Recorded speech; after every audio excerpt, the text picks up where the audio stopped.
Guys এই ভিডিওটার মধ্যে আমি আপনাদেরকে শেয়ার করব অ্যাডেনিয়াম গাছের পরিচর্যা। প্রথমে আপনারা দেখুন এই অ্যাডেনিয়াম গাছটাতে কত সুন্দর ফুল এসেছে। এখানে কিন্তু আরও অনেক গাছ রয়েছে, সেগুলোতে কিন্তু ফুল নেই। কেন নেই আমি আপনাদেরকে শেয়ার করছি। এই ভিডিওটা একটু ওয়াচ করবেন। যখন আপনারা গাছের ভিডিও দেখবেন একটু টাইম দিয়ে সময় দিয়ে দেখবেন, ধৈর্য ধরে, ঠিক আছে? আমি তাড়াতাড়ি করে কথা বলে দিই। অনেকে হয়তো যারা গাছের ভিডিও দেখে তারা কিন্তু ধৈর্য ধরেই ভিডিও দেখে, তারা কিন্তু এই তাড়াতাড়ি ভিডিওগুলো পছন্দ করে না, ঠিক আছে? আমি তাই আস্তে আস্তে এই ভিডিওটা আপনাদেরকে শেয়ার করছি। প্রথমে আপনাদেরকে অ্যাডেনিয়াম গাছের পরিচর্যাটা জানাই। মাটিটা কিভাবে তৈরি করবেন প্রথম থেকেই জানাচ্ছি। মাটিটা অ্যাডেনিয়াম গাছের কিভাবে তৈরি করতে হয়। অ্যাডেনিয়াম গাছের মাটি কিন্তু অন্যান্য গাছের মাটির থেকে একটু আলাদাভাবে তৈরি করতে হয়। অ্যাডেনিয়াম গাছের মাটিতে আপনারা কি কি মেশাবেন, বড় বড় এই যে পাথরগুলো দেখছেন, এই পাথরগুলো মেশাবেন। আর যেই বালিটা মোটা বালি, ফিলিং বালি না, যেটা মোটা বালি, যেটা দিয়ে প্লাস্টার করা হয় আর কি বাড়িতে, সেই বালিটা মেশাবেন। অনেকে ভাটার কয়লা মেশায়, যারা আর কি নার্সারিম্যান আছে ওনারা।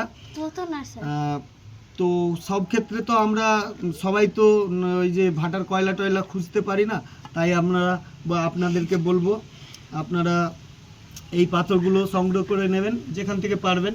এই যে ছোট ছোট পাথর, আপনারা ওই বালি চালানির গুটি যেটা, ওটা মিশালেও হবে, ঠিক আছে? বালি, মাটি আর ভার্মি কম্পোস্ট দিতে পারেন। এগুলো দিয়ে সরষের খোল বা নিম খোল এগুলো দিয়ে মাটিটাকে আপনারা রেখে দেবেন, 15-20 দিন রেখে দেবেন, ঠিক আছে? তারপরে গাছটা পটিং করবেন। এবার মাটির ব্যাপারটা জানালাম। তো এখানে এই গাছগুলোতে ফুল নেই। কেন নেই? আমি নিতে চেয়েছিলাম না ফুল, ঠিক আছে, এই গাছগুলোকে, তাই আমি একটু ইনডাইরেক্টলি সানলাইটে রেখেছিলাম। ইনডাইরেক্টলি সানলাইটে এই গাছগুলো রেখেছিলাম, একটু ঝপালো হয়ে গেছে। আমি এটা চেয়েছিলাম, তাই ইনডাইরেক্টলি সানলাইটে রেখেছিলাম, যে গাছটা একটু ইনডাইরেক্টলি সানলাইটে রাখলে ঝপালো তাড়াতাড়ি হয়ে যাবে, ডালপালাগুলো একটু তাড়াতাড়ি বড় হয়ে যাবে। তাই আমি এগুলোকে ইনডাইরেক্টলি সানলাইটে রেখেছিলাম। এখন আমার ফুল নিতে ইচ্ছে করছে গাছগুলোতে, এই গাছগুলোতে ফুল দেখতে ইচ্ছে করছে যে কোনটা কোন ভ্যারাইটির গাছ, তাই আমি এগুলোকে এখন ফুল সানলাইটে রেখে দিচ্ছি, মানে এনেছি আর কি ছাদের মধ্যে। তো মোট কথা এখানে এই অ্যাডেনিয়াম গাছ ফুল সানলাইটের গাছ, কিন্তু কোন সময় কোথায় রাখলে ভালো হবে সেটা আপনাদেরকে জানতে হবে। যেমন আমি গাছটা পটিং করার পর, মানে গাছটা টবের মধ্যে বসানোর পরে কোথায় রেখেছিলাম, যেখানে একটু কম রোদ লাগে সেখানে রেখেছিলাম, কারণ গাছটাকে একটু বড় করতে চেয়েছিলাম। মেন বিষয় এখানটাতে যে গাছটাকে যখন আপনারা বড় করতে চাইবেন তাড়াতাড়ি করে, তখন একটু ইনডাইরেক্টলি সানলাইটে রাখবেন। যখন ফুল দেখতে ইচ্ছে করবে তখন আপনারা ফুল সানলাইটে নিয়ে চলে আসবেন। আর সর্ষের খোল ভেজানো জলটা কিভাবে তৈরি করে সেটা শিখে সর্ষের খোল ভেজানো জলটা ইউজ করবেন সপ্তাহে 1 দিন বা 5 দিন ছাড়া ছাড়া, ঠিক আছে? তার মধ্যে যদি চান একটু পটাশ মিশাতে, পটাশ মিশাবেন।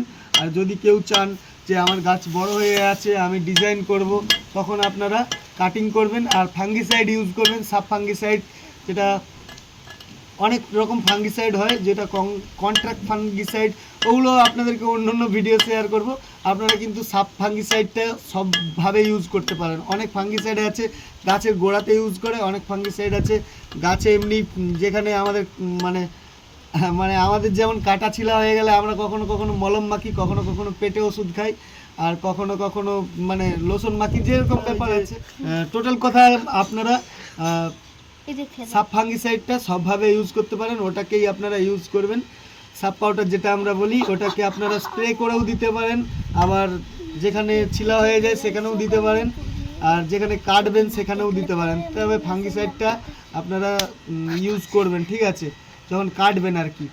তো এতটুকুই আমি এই ভিডিওটার মধ্যে বললাম। আপনারা কতটুকু কি ক্লিয়ার হয়েছে আমি জানি না। আমি লাস্ট মুহূর্তে একটা বলে দিই, আপনাদেরকে অ্যাডেনিয়াম গাছের মাটিটা একটু আলাদাভাবে তৈরি করতে হবে। ড্রেনিং সিস্টেম টবে ভালো করতে হবে, টবের নিচে ভালো করে ছিদ্র করতে হবে, টবের মাটিগুলোতে পাথর আর বালি মেশাতে হবে। এই অ্যাডেনিয়াম গাছে জল জমে থাকে, একদমই পছন্দ করে না। এই গাছগুলোতে কম জল দিতে হয়, বেশি জল একদমই পছন্দ করে না। আর যখন আপনারা ফুল চাইবেন তখন রোদে নিয়ে আসবেন, যখন আপনারা গাছটাকে ঝপালো করতে চাইবেন তখন একটু কম রোদের মধ্যে রাখবেন, ঠিক আছে? এই পরিচর্যা এই কটাই ছিল। আপনাদেরকে আরও অন্যান্য ভিডিওতে অন্যান্য পরিচর্যা জানাবো। এই গাছগুলো আমরা বিক্রি করি, তো এই মুহূর্তে আমরা বিক্রি করছি না, এগুলো বিক্রি করার উপযুক্ত হয়নি। মিনিমাম এগুলো 200-250 টাকা করে বিক্রি করব, তাই আমরা সেই অনুযায়ী গাছটা তৈরি করতে চাইছি।